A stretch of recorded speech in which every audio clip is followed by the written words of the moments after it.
Muito bom, vamos lá com Lesson 34, mais Language Study, mais um pouquinho sobre syntax. Lembra a ordem das palavras, tipos de unidades de syntax. Ao examinar a maneira que palavras são juntadas e as funções que elas realizam, precisamos ter alguma noção dos tipos de palavras e das combinações delas. Por exemplo, no inglês temos uma classe grande de palavras que chamamos de partículas, que são apenas morfemas singulares. Mesmo assim, na sintaxe, precisamos diferenciar entre elas. Algumas são classificadas como preposições. In, by, with, at, of. Outras são conjunções. Lembra nossas palavras de cola? Ou para introduzir cláusulas pós-posição, and, but, or, for. Ou para introduzir cláusulas de pré e pós-posição, when, because, while, as. E ainda outras como as interjeições, no meio de uma frase. Ouch, oh, wow, great. Saber o que é esse algo? Ah, tá, uma interjeição. Também precisamos olhar os tipos de combinações que ocorrem e como estes funcionam dentro do inglês, porque há restrições em relação às palavras que podem ser usadas. Por exemplo, podemos colocar um número de tipos de palavras na frente de substantivos, como por exemplo, um adjetivo, good, antes do man, substantivo, gold ring, feito de ouro, ou um advérbio, following statement, pronunciamento a seguir. Mais sobre syntax. Descobrindo as estruturas. As primeiras observações sobre a estrutura do syntax acontecem quando começamos a expandir os frames para frases e cláusulas. Frames importantíssimas. Se você não fez, para agora, volta lá para o início e começa a fazer seus frames, gente. É tão importante. Então, expandindo os frames para frases e cláusulas, precisamos anotar, primeiramente, a ordem das palavras, segundo, os relacionamentos das palavras, mencionamos alguns desses relacionamentos ainda agora, e terceiro, os tipos de palavras que podem ser combinados. Estas observações têm que ser confirmadas. Pode não ser possível fazer uma análise detalhada da sintaxe, mas há certos tipos de detalhe que precisamos observar. E aqui são alguns desses detalhes que a gente poderia anotar. Okay? Primeiramente, o tamanho médio das sentenças. Okay? Desse idioma que você está aprendendo. Como é que são? E lembre, gente, isso vem pelo seu ouvido. As maneiras que as cláusulas são combinadas. Terceira, a ordem das coisas principais da sentença, como o verbo, sujeito, objeto. Isso, se vocês já vêm treinando isso já é natural. Você sabe a ordem. Quarta, os tipos de construções que podem constituir sentenças e aqueles que geralmente não constituam sentenças.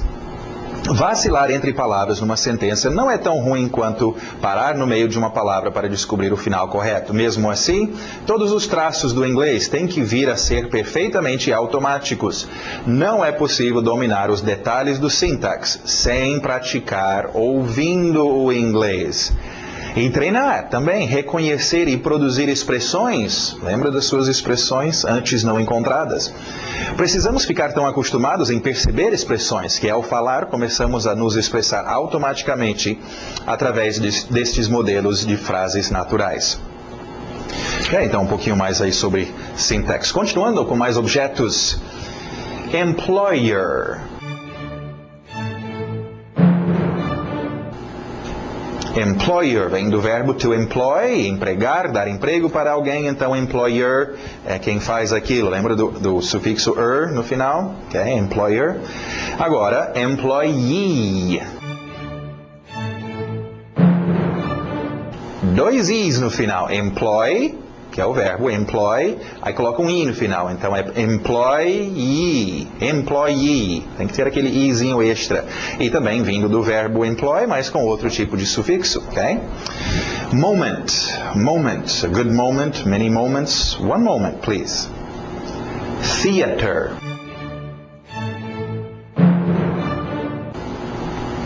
Theater. Theater. Ok. Muitas pessoas, ao aproveitar que nós estamos com theater, perguntam, ou na época que a gente está vendo, falando sobre cinema ou filmes, né? Movies, the movies, lembra nas primeiras lições, vimos movies, era o cinema, go to the movies, ir aos movies, em vez de ir ao cinema, ao teatro, a gente falaria em português, ou ao cinema, aliás, mas no inglês, aquele prédio se chamaria um movie theater. teatro, um theater para movies. Então, o lugar, o prédio, um movie theater. Oh, place. Falando em lugares. Place. Place. First place, second place, last place. Usa muito com os seus posicionamentos. Que lugar chegou? My place, a good place, any place.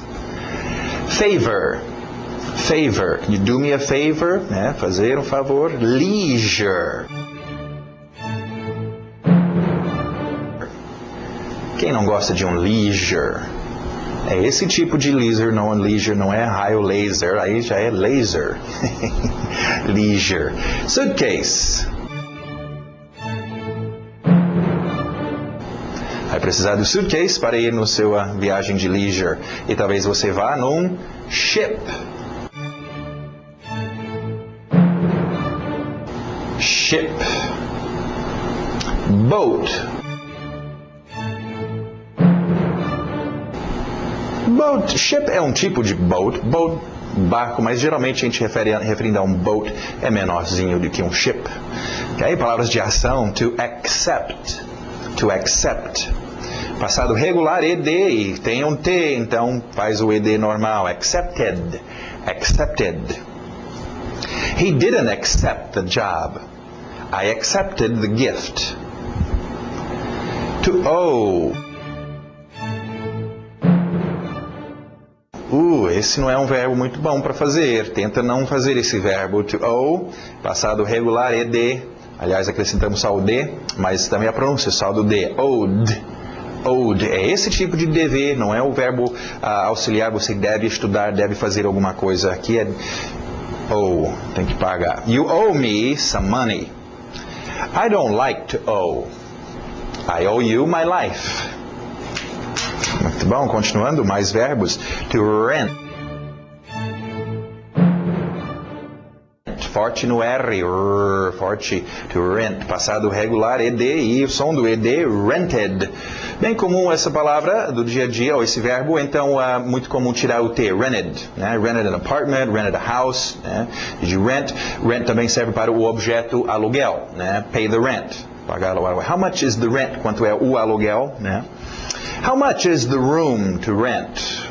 Usa-se muito essa expressão how much em relacionamento ao verbo to rent, falando sobre o preço de quanto aluguel. Are you renting now? Aluguel de qualquer coisa serve, não é só móveis, não. Carros, etc. To receive. To receive. Received. Só o D no final. Receive, usa-se muito aquele posicionamento from, recebendo de. Você não recebe para. Okay? Receive from. Can you receive this package? I didn't receive anything. To go out. Verbo, em português, em inglês eu coloquei uma expressãozinha, tem uma expressão para isso, mas um termo para esse tipo de verbo, nós não vamos entrar em detalhes, mas go out, bem comum, okay? Eu gosto de usar as coisas que nós vamos usar no dia a dia. Então, to go out, passado, went out.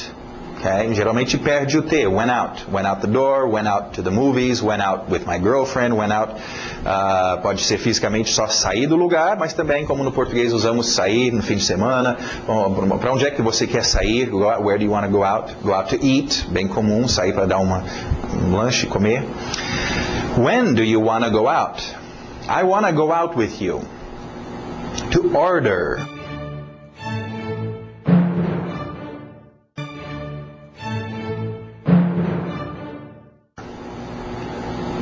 Ordered, só o D no final aí do passado, ordered. Vários usos para order, mais comum no dia a dia é fazer pedidos, encomendar alguma coisa no restaurante, você vai order, waitress, we are ready to order, prontos para fazer o pedido, até o pedido chama-se o order, okay? Can I take your order, etc. Então, encomendar também, comprar coisas no catálogo, fazer pedidos. Agora tem outro uso, militares usam um comando, ordem, dar uma ordem a alguém, tem esse verbo também, to order, okay? I want to order a dress. You can't order things here. Let's order. bem comum. Lembra, treina os seus let's, então, vamos pedir, vamos fazer nosso pedido. Estou com fome, let's order. To shave. Passado regular, ed, som de D, shaved. Verbo mais comum para os homens, tem algumas mulheres que também aproveitam o barbeador. Shave. I need to shave. I need a shave. Can you shave this ice? Também raspar, né? Raspar o gelo para fazer alguma coisa. To promise. To promise. Passado ed, som de T, promised. Promised. Comum também, desde crianças aprendemos esse verbo. Oh, I promise, né? Do you promise? Perguntando. Então, treino é um verbozinho. Não precisa treinar milhares de fórmulas. Há os 2 ou 3 que são comuns do seu dia a dia. Aí quando você está naquela situação, oh, yeah, I promise, I promise. Eita, esse verbozinho comum do dia a dia, eu sei dos 2 ou 3 usos desse verbo e estava na hora lá eu usei. Então, é assim que faz. He promised to come. I don't want to promise anything. Ok? Último objeto, temos aí, o verbo, aliás, objeto por causa do desenho aí. To cut. To cut. E o passado, irregularíssimo, lembra aqueles verbos que não topam mudança nenhuma, eles ficam igual no passado. Você tem que, pelo contexto, deduzir se é um passado. E cut também. Então, can you cut the paper? He wants to cut his hair. Qualificadores, revisãozinha aqui. Somebody. Tivemos someone, ok? Somebody, algum corpo. Anybody. Nobody. Lembra dessas quantias? Some, any, o no, nobody, aí que é o negativo, é nenhum corpo. Okay? Também existe, nós treinamos mais o some e o any, mas o no também é usado. Enough. Enough, quantidade. Enough. Será que é enough? I've had enough. Já, suficiente. Ou not enough. Not enough time. Not enough money. Million. Half. L mudo. Half. Quarter. Ou na garganta, quarter. Must. Must. Não é necessariamente um qualificador.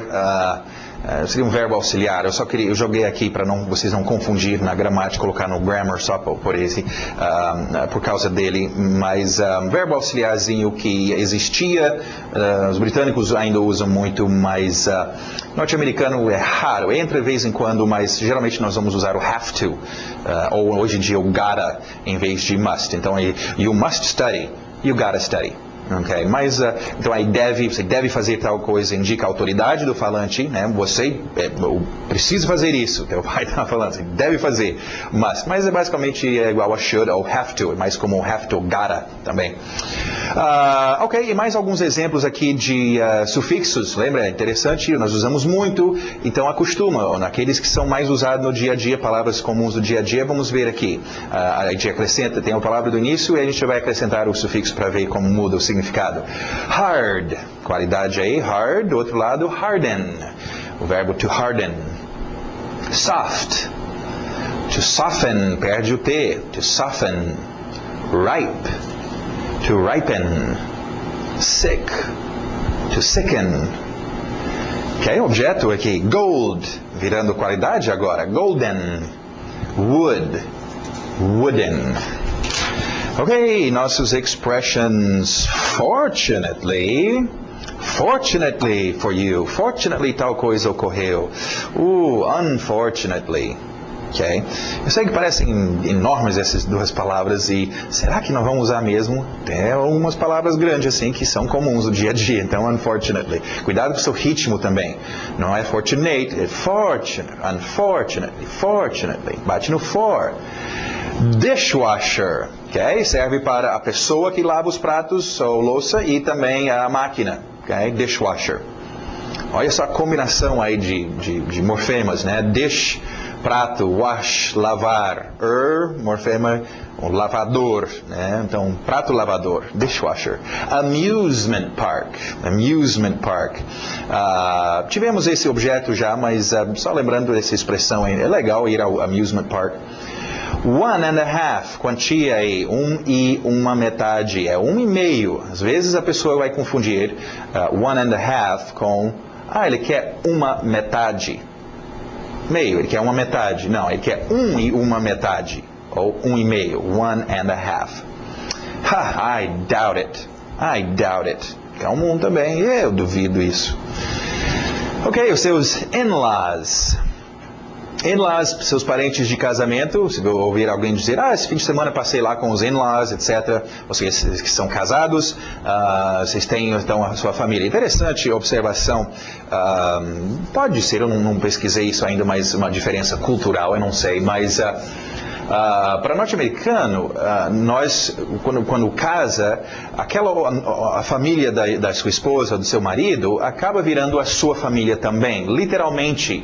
Então você agora tem 2 pais e 2 mães, né? E as suas irmãs e também mais irmãs e mais irmãos, ok? Só que aqueles lá só tem uma qualificaçãozinha que eles são dentro da lei, in-law. Ok? Então, e é comum, até vocês poderiam estranhar isso, né? Porque talvez até o brasileiro faz, eu não tenho visto muito, mas eu sei que lá é super comum, mas você está com a sua sogra e chama ela de mãe, né? Mãe isso e mãe aquilo, ok? Ou seu sogro, né? Pai, ok? Seria um pouco estranho em português, chamaria de sogro, meu sogro, né? No inglês não, é meu pai. Seu pai mesmo, né? Não, é meu pai dentro da lei, father-in-law, mas dentro da sua família, todos vocês juntos, você chama de pai, de mãe, de irmã, de irmão, ok? Dentro da lei, então.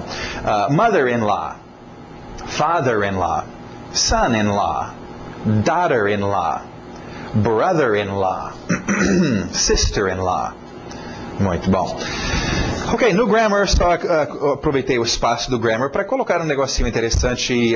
Poderia ter muitos outros desses, mas só para vocês terem uma média, para vocês verem até onde vocês chegaram. Daquele bebezinho que não sabia de nada. Hoje em dia vocês podem manipular ou expressar-se sobre ações, que é o mais importante no nosso dia a dia, coisas que ocorrem, ok? O verbo. De várias formas. Okay? Vamos ver algumas dessas formas. Você pode falar sobre, nosso verbo vai ser o verbo swim, nadar, okay? Fazer natação. Vamos ver então, presente, he swims. Ontem, he swam. Amanhã, he will swim. Colocando condição, condição não, ele podendo, só que podia. He could, ontem, he could swim. Nós não tivemos, alright. He has swum. He has swum, lembra o presente perfeito? Tem nadado e ainda está nadando. He had swum, o seu passado perfeito. Ele tinha, naquela época ele tinha nadado todos os dias. Aí o seu presente contínuo, he is swimming. O passado contínuo was swimming, ontem estava, né? O seu futuro perfeito, he will have swum. Quando nós chegarmos lá, nós vamos descobrir que ele terá nadado. Okay? He will be swimming, futuro condicional ou contínuo, né? Estará nadando, futuro. Has been swimming, aí mistura tudo, ok? Terá estado nadando, o seu perfeito junto com o seu contínuo, aliás, tem estado nadando, tinha o futuro, o passado, he had been swimming, ele tinha estado nadando quando nós chegamos lá. He will have been swimming, terá estado, né? He could not have been swimming, não é possível. He was not swimming, He has not swum, he would not have swum. Lembra de voltar e dar uma olhada ao seu presente perfeito, todo aquele dos perfeitos, de uso de particípios também, e também, é claro, o básico, seu presente, passado, o contínuo, presente contínuo também, passado contínuo, futuro, e misturando tudo, ok? Muito bom, encerramos a lição de hoje.